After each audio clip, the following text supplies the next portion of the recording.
चुंबक से तुम चांदी को टच करना,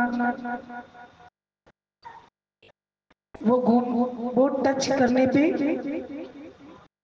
कनेक्ट नहीं होगी। आप सोने को कनेक्ट करना चुंबक से, होता है, लेकिन चुंबक से लोहा ही क्यों प्रभावित होता है? यानी इनका कोई संबंध है। आप जब भगवान के समक्ष बैठते हो तो आपको बड़ा आनंद आता है। आप थोड़ी देर के लिए संसार को भूल जाते हो। आप सत्संग में बैठते हो तो भी आपको शांति मिलती है। यानी आपका सत्संग से और भगवान से बहुत गहरा संबंध है। यही तो समझ में आता है।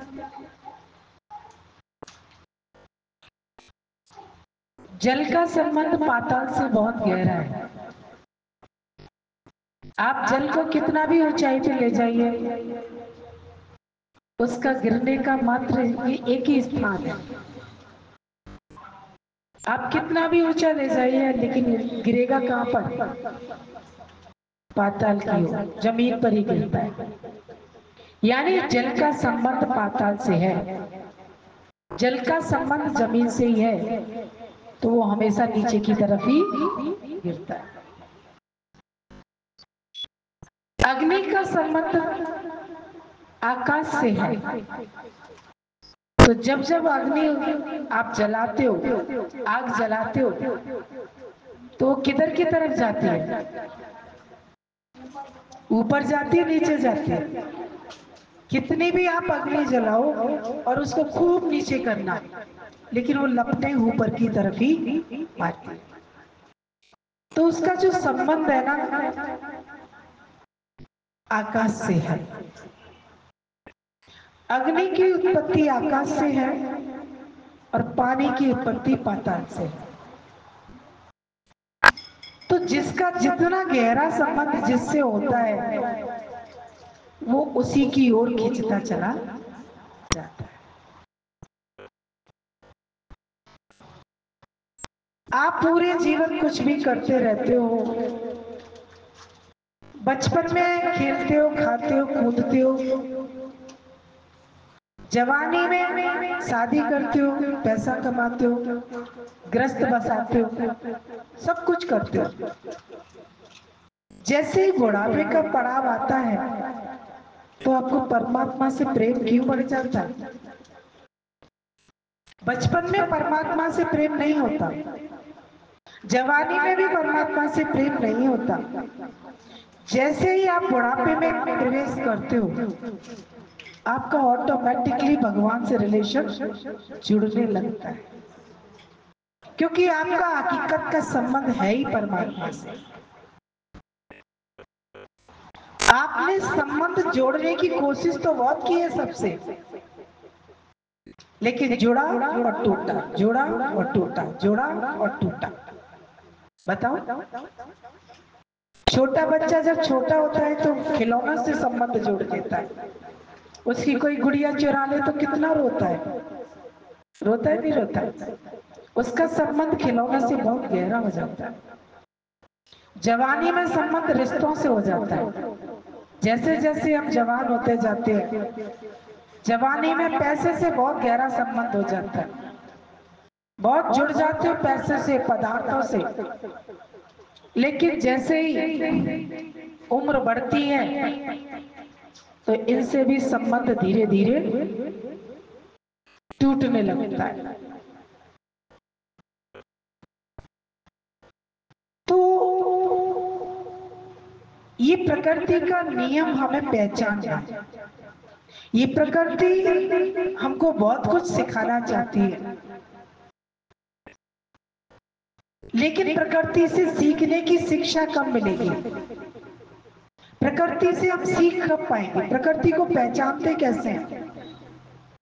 भगवान से हम कैसे मिल सकते हैं? गुरु की भक्ति हम कैसे कर सकते हैं? ये बिना सत्संग के समझ में नहीं आएगी। ज्ञान का संबंध सबसे ज्यादा गुरु से है। ज्ञान की जब जब बात चलती है तो गुरु का नाम अपने आप आता है, नहीं आता। कोई संगीत में कलाकार निकल जाता है तो भी पूछते तुम्हारा गुरु कौन है, क्योंकि बिना गुरु के आप किसी कला में एक्सपर्ट नहीं हो सकते। आप अच्छा गाते हो तो भी गुरु का पता किया जाता है, आप अच्छा नाचते हो तो भी आपका कोई गुरु होता है जो आपको सिखाता है। आप बहुत अच्छा भोजन बनाते हो, आप बहुत अच्छा डेकोरेशन करते हो, कोई ना कोई कहीं से किसी गुरु से जरूर शिक्षा लेता है। आप जब ज्ञान की बातें बहुत करते हो, बहुत समझदारी की बातें करते हो, तो अभी लोग आपसे आपके गुरु का पता पूछते हैं कि भाई आपका गुरु कौन है, ये बताओ। बातें तो बहुत अच्छी करते हो, आपकी बातों से आपके गुरु का एड्रेस पूछते हैं लोग। तो हर चीज का किसी ना किसी चीज से संबंध जरूर है। ये संबंध भगवान ने बनाया क्यों? अगर बच्चा जमीन में आए, पृथ्वी पर आता है, तो बच्चे का सबसे पहला संबंध माँ से होता है, और माँ से भी पहले पति पत्नी का संबंध होता है। अगर पति पत्नी का संबंध नहीं होगा तो बच्चा कहां से आएगा? और इन संबंधों को लोग बिगाड़ भी रहे हैं और खत्म भी कर रहे हैं। आज हर संबंधों को आदमी स्वार्थ से पूरा कर रहा है, जबकि संबंध परमात्मा ने जोड़ा है। इसमें स्वार्थ कहां से आया? ये हमारे मन ने, लालच ने और हमारी बुरी आदतों ने स्वार्थ को जन्म दे दिया। जब हम किसी संबंध को स्वार्थ से जोड़ते हैं तो वो संबंध ज्यादा नहीं चलता।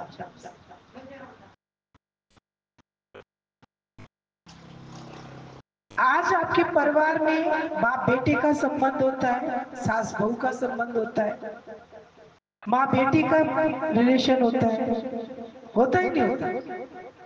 परिवार क्या ऐसे बन जाता है? एक ना एक कड़ी किसी ना किसी से जुड़ के ही परिवार बनता है ना।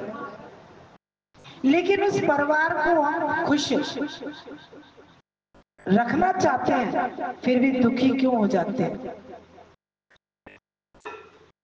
हर व्यक्ति अपनी कहता है मैं बहुत प्यार करता हूँ, मैं बहुत प्यार करता हूँ, फिर भी प्रेम की जगह झगड़ा क्यों हो जाता है?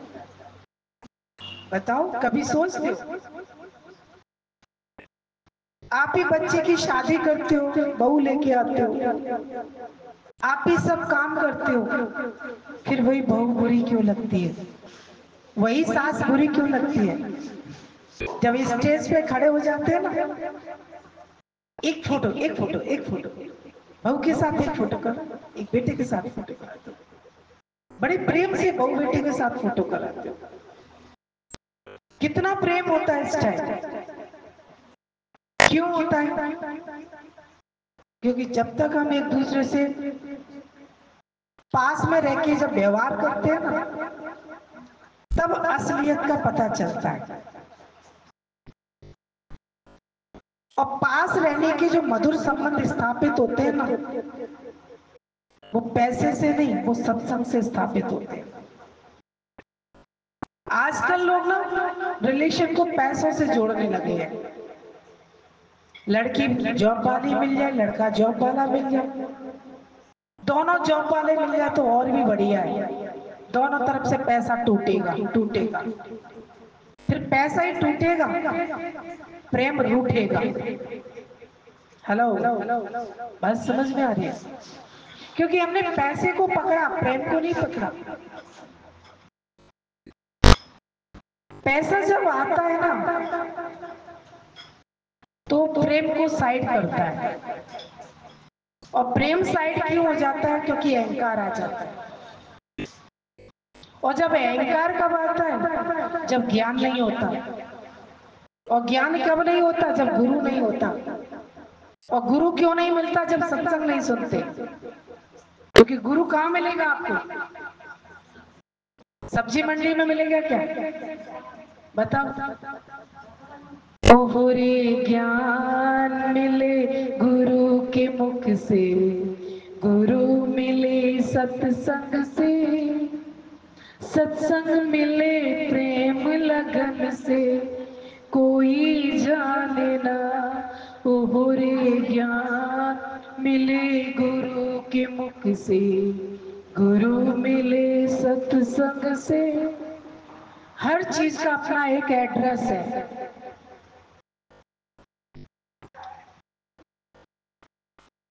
तो गुरु की प्राप्ति, सत्संग की प्राप्ति ये भगवान की कृपा से होती है। सब कोई चाहता है हमारे घर में प्रेम रहे, घर में सब मिलजुल के रहे, लेकिन प्रेम करने की कला आपको सत्संग से आएगी। और सत्संग में गुरु हमें क्या सिखाता है? धैर्य रखो। बोले भक्ति करते समय तुम्हें धैर्य की बहुत जरूरत होती है। बिना धैर्य वाला व्यक्ति भक्ति नहीं कर सकता, और बिना धैर्य वाला व्यक्ति ज्ञान में भी नहीं टिक सकता। अभी आप लोगों ने धैर्य रखा नहीं रखा? आप लोग बैठे हो, इंतजार कर रहे थे, तो धैर्य तो दिया रखा ना आपने। और धैर्य नहीं रखते तो क्या होता? तुम अपने घर में अपने घर। और धैर्य रखा तो क्या हुआ? आप मेरे सामने, मैं आपके सामने। तो ये सत्संग हमारा सबसे बड़ा जो धैर्य का रास्ता है। आप भक्ति करते हो, भगवान को प्रेम करते हो, तो धैर्य रखो, सब्र रखो। भागा भागी का खेल नहीं है ये। मंदिर में आओगे, भाग के चले जाओगे। मंदिर में भगवान नहीं रोकेगा कि रुक जा अभी तो आया है ना, थोड़ा तो रुक जा ना मेरे पास। अगर जिस दिन भगवान बोलने लगा ना, उस दिन मंदिर में कोई आएगा ही नहीं। ध्यान रखना। बस सही है, नहीं सही है? अगर भगवान ने जरा सा भी ना मुंह खोलता हुआ दिखाई दे गया, बेचारा मुंह नहीं लग जीभ भी दिख जाए ना उसकी, लोग उसे एक मिनट भी नहीं छोड़ेंगे। और जीव भी नहीं दिखाता वो, तो कभी कभी तुम्हारे पानी तुम उसे पिलाते हो, कभी दूध पिला देते हो, और नेक शंका में भी लग गया कि अगर कन्हैया ने दूध पी लिया है नेक, चाहे मूर्ति में कोई साइंटिफिक कोई रीजन हो, लेकिन दुनिया में तांता लग जाएगा कन्हैया दूध पी रहे हैं। अब तो सब चलो पूरा इसी मूर्ति में, जाने कहां देश विदेश से लोग दूध पिलाने आने लगे।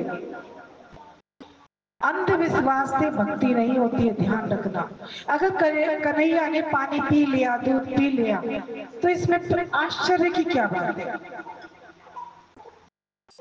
इसीलिए भगवान ने कभी भी अपने आप को स्थिर कर दिया। वो कोई एक्टिविटी नहीं करता कभी भी। तुम चाहे उसे लड्डू खिला दो, कई लोग उसकी मूर्ति के गहने चुरा के ले जाते हैं, कोई मुकुट चुरा के ले जाता है, वो चुपचाप खड़ा रहता है। करते रहो, करोगे भोगोगे, तो मुझे क्या प्रॉब्लम है, मैं क्यों परेशान हूं? लेकिन अगर मूर्ति चुप हो सकती है पर गुरु चुप नहीं हो सकता। गुरु में और भगवान में कितना अंतर है?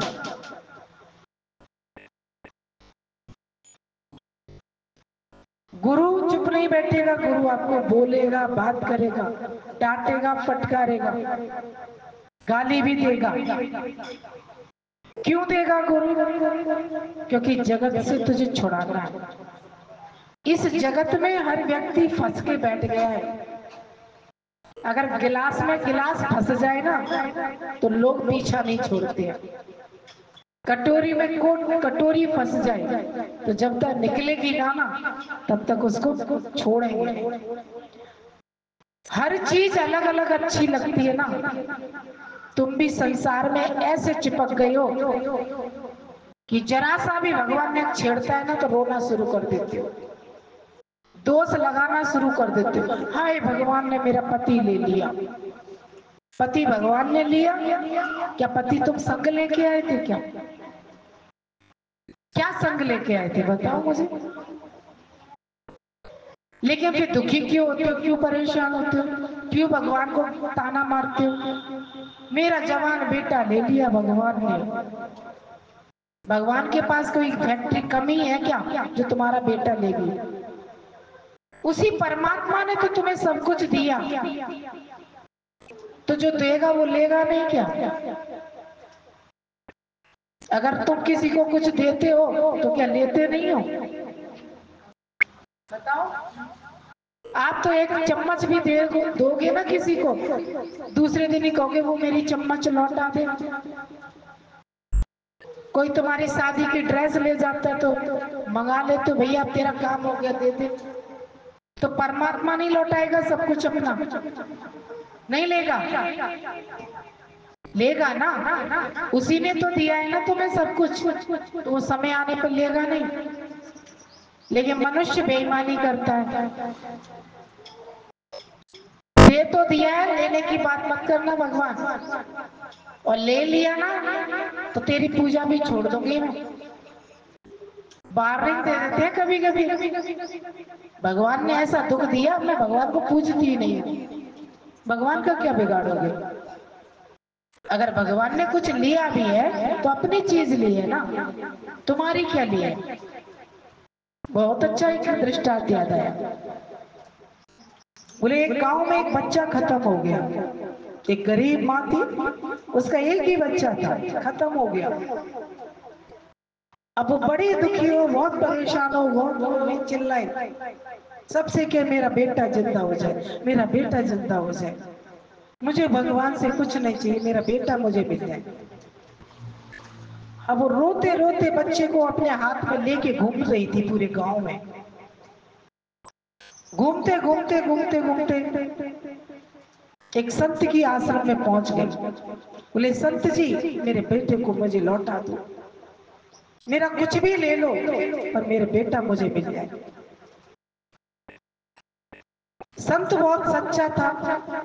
संत ने कहा मैं झूठा दिलासा नहीं दूंगा इसे सच तो बताना ही पड़ेगा मुझे।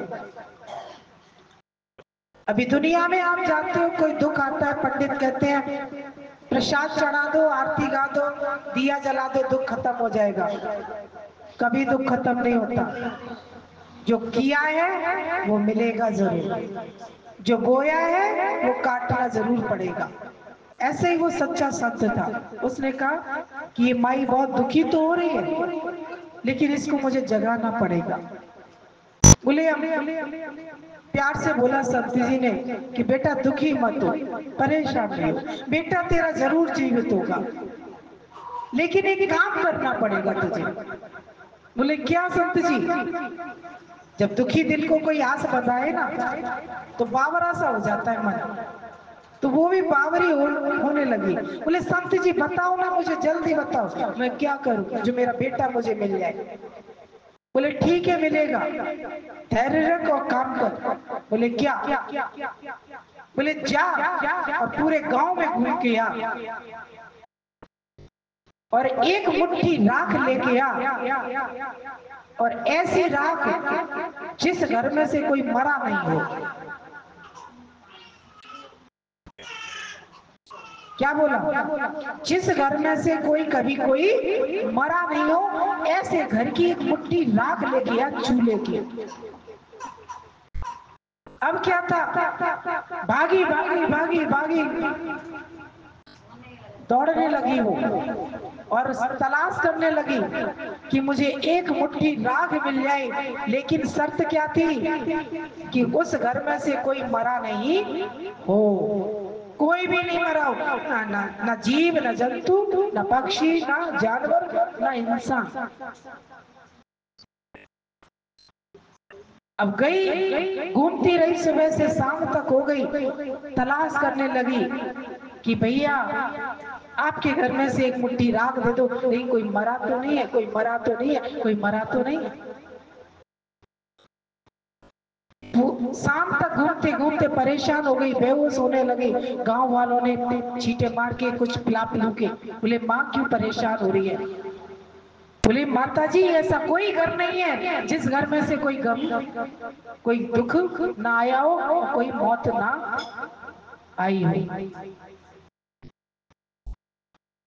जो इस संसार में आया है वो मरेगा जरूर, और हर घर में कोई ना कोई दुख आएगा जरूर।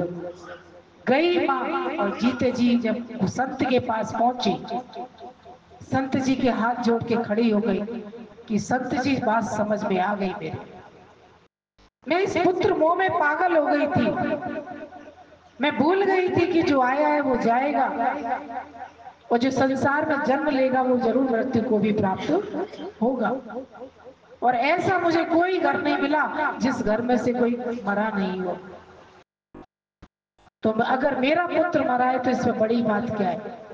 उसका हृदय का ज्ञान, उसका, क्योंकि जब आदमी अनुभव कर लेता है ना तो उस अनुभव से उसका ज्ञान निकलने लगता है। तो सच्चे संत ने उसे अनुभव करा दिया कि तू भगवान से जिद क्यों करती है? भगवान ने दिया, भगवान ने लिया। इसका सिद्धांत बहुत अच्छा समझ में आता है। हर व्यक्ति ऐसे ही संसार में दुखी हो रहा है और जिद कर रहा है और इधर उधर झोली फैलाता हुआ फिरता रहता है। लेकिन सच्चा संत तुम्हें झोली नहीं फैलाने देगा। वो कहेगा भिखारी नहीं बनो, तुम मालिक बनो। भिखारी बनने से भगवान तुम्हारा कुछ नहीं करने वाला। तुम भगवान के बच्चे हो, तुम शेर के राजा के बच्चे हो। तुम कहते ना राजा राम थे, कृष्ण भिखारी थे कि राजा थे? बताओ, राजा थे नहीं थे? कृष्ण ने भी राज्यपाट संभाला था, राम ने भी राज्यपाट संभाला था। और राजा के बच्चे कैसे होते हैं? राजकुमार होते हैं कि भिखारी? हर व्यक्ति जहां जाता है वहां मांगने लग जाता है, भगवान दुख मत देना, बेटा नहीं बिगड़े, बहू नहीं बिगड़े, पति नहीं बिगड़े। भगवान क्या करे? अगर कर्म खराब है तो भगवान भी कुछ नहीं कर सकता। तुम्हारी कर्म में गलती हो रही है। तुम सोचते हो कोई शुक्र भारी पड़ गया, शनि भारी पड़ गया, कहीं कोई देवी देवता रूठ गए। कोई नहीं रूठता, ना कोई भारी पड़ता है। ये सब मंदिरों में जाओगे सब ऐसी तुम्हें ठग विद्या बता देगी। सच्चे गुरु से बात करो, गुरु कहेगा कर्म सही करो, आंसर तुरंत सही आएगा। लेकिन कर्म में से इंसान बचना चाहता है, कर्म नहीं करना चाहता। आज बेटा चाहता है पिताजी की पकी पकाई रोटी मिल जाए, कौन जाए धूप में, कौन जाए बैठे तपस्या करे। तो पकी पकाई रोटी से आनंद तो नहीं आएगा। कर्म, तुम बच्चे से कहते हो कर्म कर, भगवान तुमसे कहता है तू कर्म कर। तू खाली दुआ मत मांगे भगवान से कि इस संसार में इंसान को कोई दुखी नहीं कर सकता अगर इंसान अपने कर्म को सही करना सीख जाए। शरीर खराब क्यों हुआ? तुमने गलत खान पान किया। जीवन खराब क्यों हुआ? क्योंकि तुम्हारे संस्कार बिगड़ गए, तुम्हारी आदतें बिगड़ी हुई है। संस्कार और आदतों का प्रभाव किस पे पड़ता है? आपके जीवन पर पड़ता है। खराब खान पान का प्रभाव आपके शरीर पर पड़ता है। तो शरीर खराब आ रहा है तो क्या कर्म करना है आपको? अगर कोई बीमारी आ गई है तो आपको कर्म क्या करना है? आपको खान पान सही करना है कि पूजा करनी है भगवान की कि भगवान रोग सही करते, रोग सही करते। अब खड़े रहो, भगवान क्या करे? गलती तुम्हारी इधर से हो रही है, तुम माफी उधर मांग रहे हो। भगवान भाई आपने गलत खान पान किया, आप जीव के चक्कर में स्वाद लेते रहते हो, तो जीव को रोको या भगवान को रोको? भगवान के आगे हाथ जोड़ने से काम चल जाएगा? आप जीव को रोको ना। आपको जो जीव नुकसान की चीजें खाती है तो वो संयम करो। डॉक्टर आपसे ये नहीं कहता कि तुमको भयंकर बीमारी होगी अब पूजा करो, पूजा से सही हो जाएगी। कहता है क्या? डॉक्टर क्या कहता है बताइए? दवाई खाओ और परहेज करो, जो मैं कहता हूँ वैसे चलो। वो ये नहीं कहता कि जाके मंत्र जपना शुरू कर देना, आपकी बीमारी छू मंत्र हो जाएगी। कहता है क्या? कहता है तुम्हारे जीवन में कोई गरीबी आ गई, अब तुमने किसी से हाथ, भैया देखना मेरे जीवन में गरीबी क्यों आ रही है, मेरा बेटा बिगड़ क्यों रहा है, मेरी घर में शांति क्यों नहीं है। अरे जो बताने वाले हैं उनके घर में भी अशांति लगी पड़ी है, लिख के ले लेना हमसे। जो पंडित आपको बता रहा है ना, वो पंडित के घर में खुद कले पर्चा पड़ा है, वो तुम्हें क्या बताएगा? वो तुमसे फालतू तुम्हारा दिमाग बिजी कर देगा कि जा तुम पे अभी ये भारी पड़ गया, ये राहु के ये देवी देवता बिगड़ गए। गुरु से बात करो ना, गुरु बताएगा कहाँ बिगड़ रहा है, क्या हो रहा है। आज बच्चों का जीवन क्यों बिगड़ रहा है? जब बच्चे अनमैरिड होते हैं, शादीशुदा नहीं होते हैं, माँ बाप कोई उनकी लाइफ स्टाइल पे ध्यान नहीं देते हैं। मैं हर घर में देखती हूँ। आज भी मैं एक वॉक पे गई थी, 8 बजे का टाइम, 7:30 या 7:15 बज रहे थे। हर घर का यही हाल हो गया है, चाहे झोपड़ी में चले जाओ चाहे महलों में चले जाओ। आपके गांव में भी यही हाल होगा। माताएं जग के सारी सेवा भी कर लेंगी, रोटी पकवान सब बना लेंगी, और बच्चे आपके सो रहे होंगे। जवान लड़का भी सो रहा होगा, जवान लड़की भी सो रही होगी। वही हाल उस झोपड़ी पट्टी में मैंने देखा। मैंने कहा आप तो इतना घर तैयार करके बैठ के खाना पीना बना रही, चूल्हे पे भोजन पक रहा था, मैंने बच्चे नहीं देख रहे आपके, बच्चे कहाँ? बोले वो तो सो रहे हैं, वो सो रहे हैं। बच्चे जब अनमैरिड हैं, जब बच्चे छोटे होते हैं तो माँ बाप आदतों पे ध्यान नहीं देते हैं। जब वो शादीशुदा हो जाते हैं फिर हम कहते हैं अब ये सही चले, अब ये सही करे। कैसे करे बताओ ना? गलती तो आपने बचपन में छोटेपन में कर दी ना। चलो कोई बात नहीं, गलती हो गई, फिर भी साकार गुरु आपकी हर चीज को सुधार सकता है, लेकिन भगवान नहीं सुधारेगा, ये आपसे लिख के ले लेना। भगवान नहीं सुधारेगा। भगवान ने बिगाड़ा नहीं है तो सुधारेगा? बिगाड़ा किसने था? तुम्हारी लापरवाही ने बच्चों को थोड़ा सा डिसबैलेंस कर दिया। 20 साल का बच्चा, 15 साल का बच्चा अनलिमिटेड टाइम सो रहा है, अनलिमिटेड टाइम मोबाइल चला रहा है, अनलिमिटेड टाइम घर से बाहर इधर उधर थपड़ा थपड़ी कर रहा है, तब माँ बाप ध्यान नहीं देते।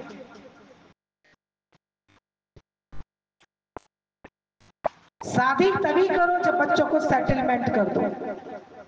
हमारे गुरुजी कहते हैं अगर बच्चों को शादीशुदा करना है, क्योंकि शादी होने के बाद आजकल के बच्चे इतने विषय कामनाओं से भर गए हैं, विषय भोगों से भर गए हैं, क्योंकि मोबाइल ने उनको इतना कैसा बना दिया, रंगीला बना दिया है। क्योंकि कम उम्र में बच्चों को बड़े बड़े मोबाइल दे दिए ना, उससे वो इतने आगे बढ़ गए हैं कि उनकी इंद्रियां बहुत चंचल हो चुकी हैं। अब इंद्रियां चंचल हो चुकी हैं, बुद्धि चंचल हो चुकी है, मन चंचल हो चुका है, और इस पर तुमने अगर उनको किसी जिम्मेदारी में नहीं बांधा, जिम्मेदारी समझते हो ना, कई लोग शादी को जिम्मेदारी समझने लगते हैं। बच्चा कमा नहीं रहा, शादी कर दो, अपने आप जिम्मेदारी से कमाने लगेगा। मैंने कई परिवारों को ऐसा बिगड़ते हुए देखा है कि बच्चे की शादी हो गई और बच्चों ने कोई काम नहीं किया, माँ बापों की रात की नींद फट जाती है क्योंकि दूसरी लड़की घर में आ गई है। इसके लिए कर, तू हमारे लिए मत कर। अरे वो अब कैसे करे जब तुम्हारे लिए नहीं किया, तुमने 9 महीने पेट में रखा, तुमने उसे खा पिला के 25 साल बड़ा किया, तुम्हारे लिए नहीं सोचा, तो कल की आई लड़की के लिए क्या सोचेगा?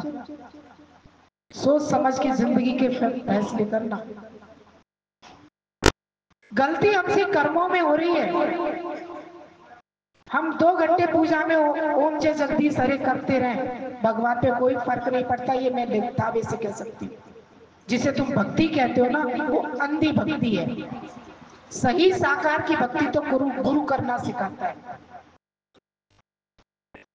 साकार की भक्ति क्या होती है?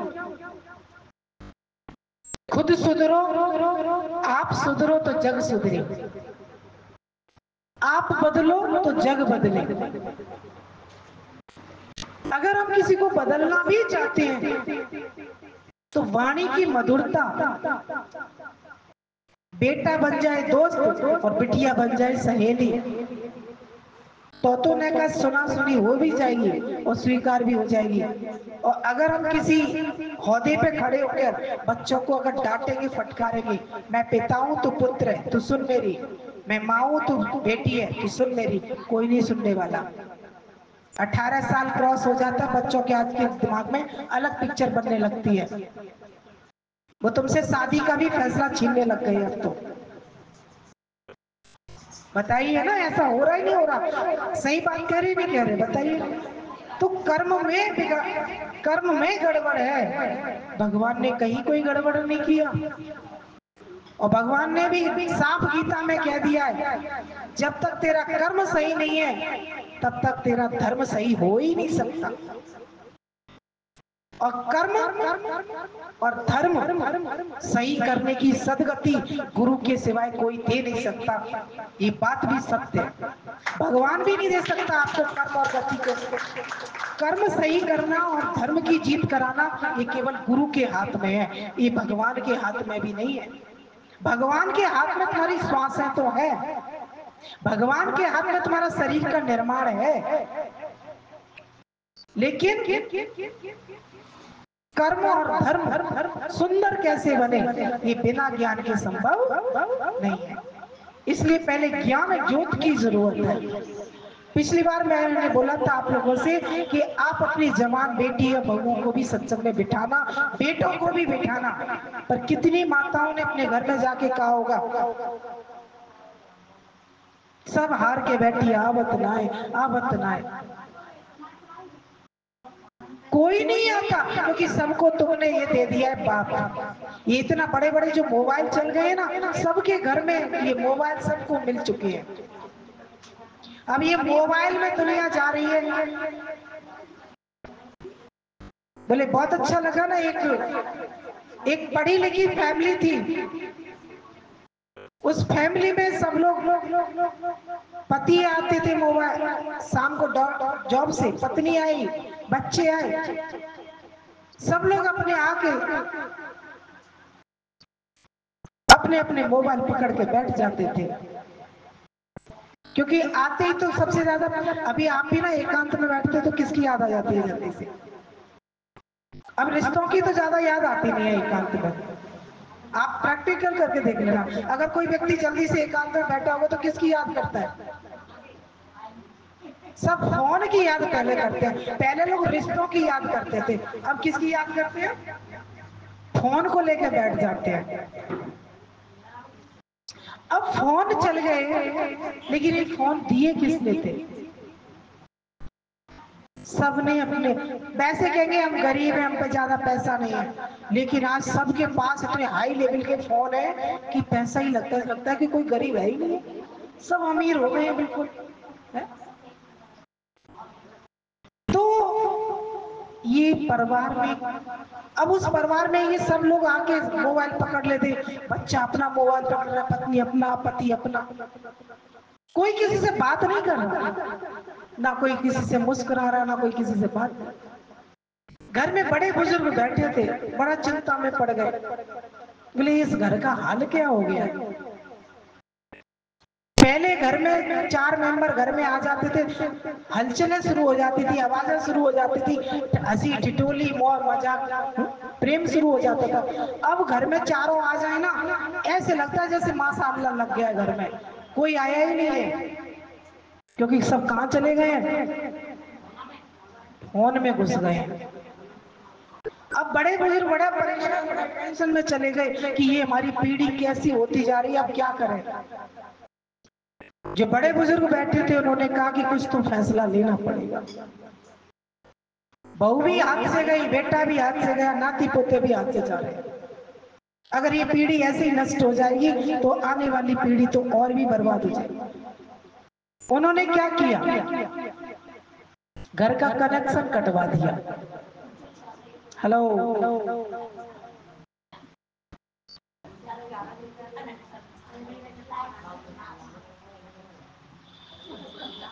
क्या कटवा दिया? मोबाइल कैसे चलता है? लाइट से चलता है। लाइट कटवा दी। अब आजकल कहेंगे कि ऐसे कैसे कर दे दीदी, लेकिन जब हमें पीढ़ी की चिंता होती है, जब हमें भविष्य की चिंता होती है, तो फैसले लेने पड़ते हैं हमें जिंदगी में। आज आपके जीवन में लाइव गुरु है, और गुरु आपके पास आता है, घर में आता है, आपके जीवन में आता है। आपको अपने परिवार का नरक दिखाई नहीं देता, क्योंकि आप विषय विकारों में, मोह ममता में लिपाए मानो। गुरु इन सब चीजों से बहुत ऊपर खड़ा हुआ है। उसे दूर से ही परिवार का भविष्य दिखाई दे जाता है।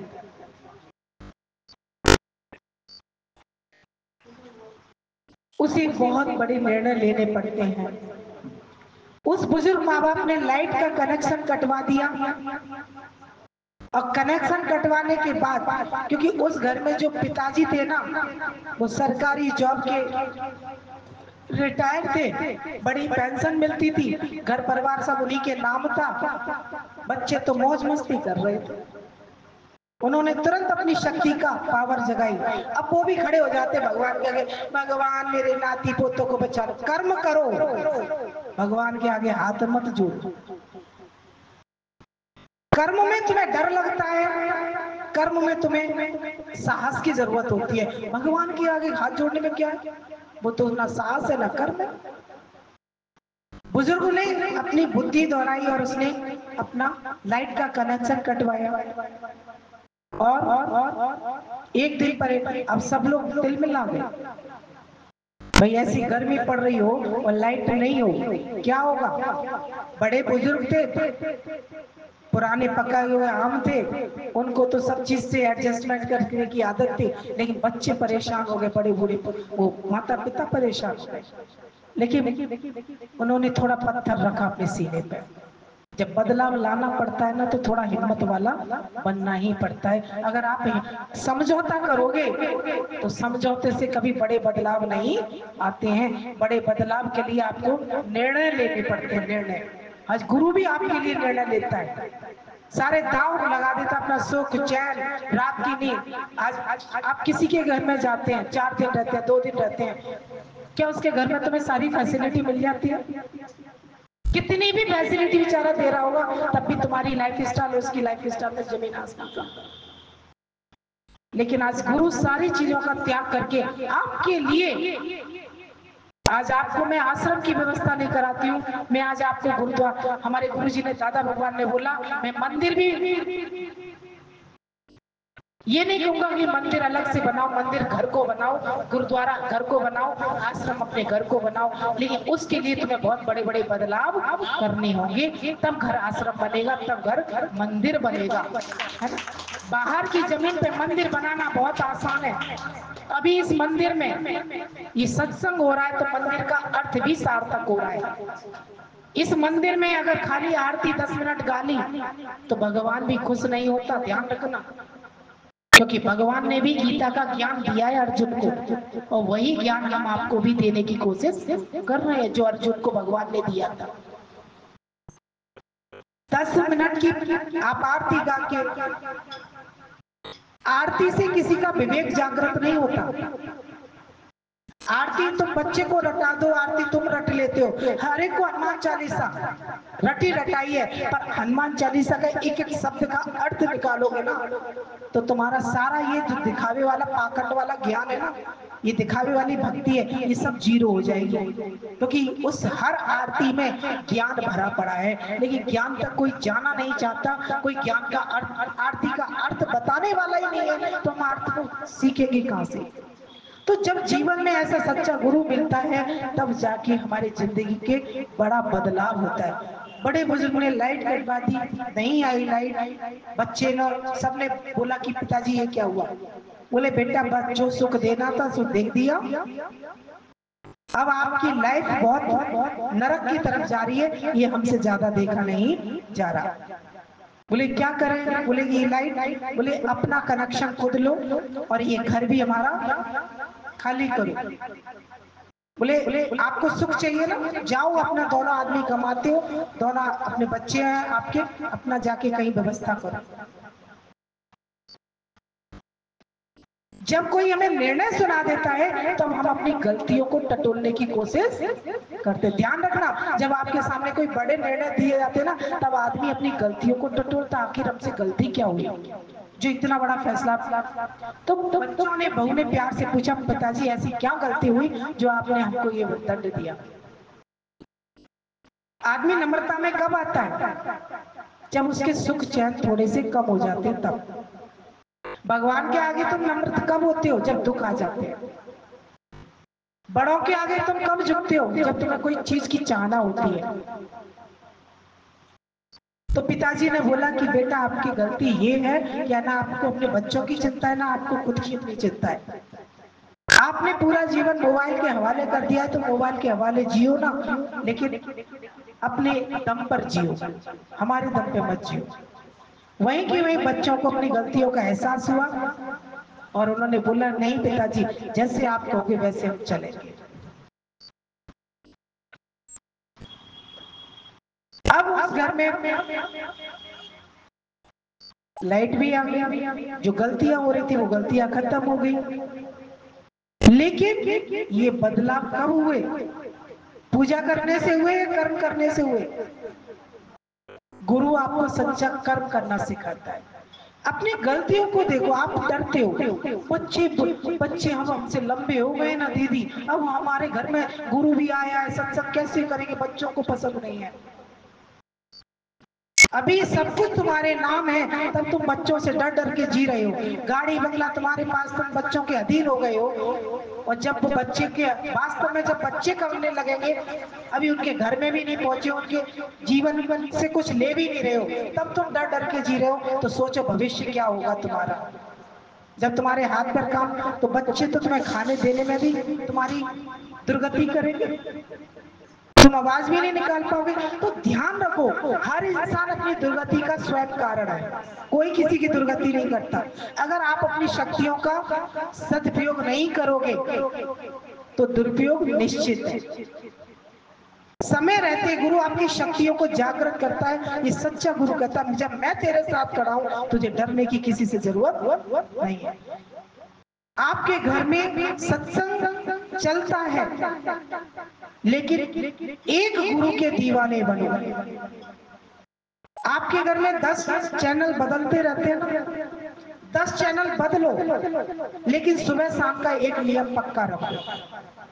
क्योंकि सुबह शाम एक ऐसा टाइम है जब आदमी थोड़ा गंभीर होता है। ध्यान रखना, मैं एक बहुत बड़ा एक आपको उद्देश्य बता रही हूँ।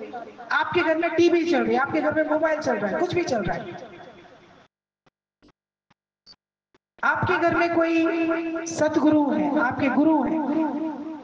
आजकल इतना मीडिया इतनी फास्ट हो गई है, टेक्नोलॉजी इतनी अच्छी हो गई है कि मोबाइल पे भी, टीवी पे भी आप सब कुछ देख सकते हो। सुबह शाम आपके घर में एक गुरु का जयकारा चलना चाहिए। अगर वो मीडिया पर है, फोन पर है, यूट्यूब पर है, क्योंकि आपके बच्चे आपको जज करते हैं कि आप भक्ति कौन सी करते हैं। आपके घर में जैसे पिताजी अगर कोई सत्संग सुनते हैं, आपकी माता जी माँ कोई सत्संग सुनती है, तो सुबह शाम अगर वो एक ही चीज को देखेंगे, दोपहर में कोई इतना ध्यान नहीं देता, दोपहर में आप कुछ भी सुनो, कुछ भी करो, लेकिन जो गंभीर टाइम होता है वो सुबह शाम का होता है। तो आपके घर में भजन चलने चाहिए, गुरुवाणी चलनी चाहिए, लेकिन एक ही की चलनी चाहिए। बदल बदल के जो आपके यहाँ टेस्ट चलते रहते हैं ना, हम कहते हैं कि कोई न्यूज पेपर पढ़ता है, कोई न्यूज सुनता है। हमारे गुरुजी ने बहुत समय पहले भविष्यवाणी कर दी थी कि अब तुम्हें नेगेटिव एनर्जी लेने की कोई जरूरत नहीं है। तुम्हें ना कोई जो गीता पढ़ता है, जो रामायण पढ़ता है, उसे कोई अखबार पढ़ने की जरूरत नहीं पड़ती है, और जो सत्संग पढ़ता है उसे जीवन में कोई न्यूज सुनने की जरूरत नहीं पड़ेगी। क्योंकि सत्संग में जो ज्ञान बताता है ना गुरु, वो भविष्य की आने वाली सारी दुख भी, सारे संसार का ज्ञान सत्संग में अपने आप हो जाता है।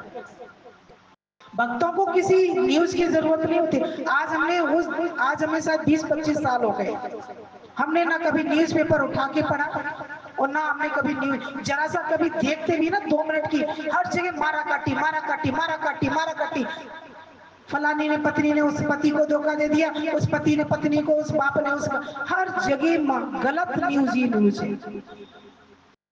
और भगवान के भक्त हमेशा भगवान की न्यूज सुनते हैं, वो संसार की न्यूज ज्यादा गलत नहीं सुनते। और जो मेरे मतलब की न्यूज होगी वो परमात्मा किसी ना किसी मुख से मेरे को जरूर सुनवा देगा।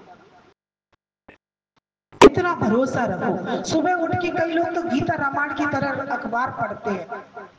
जब आप अखबार पढ़ोगे तो आपके बच्चे क्या पढ़ेंगे? रामायण, गीता, बताओ।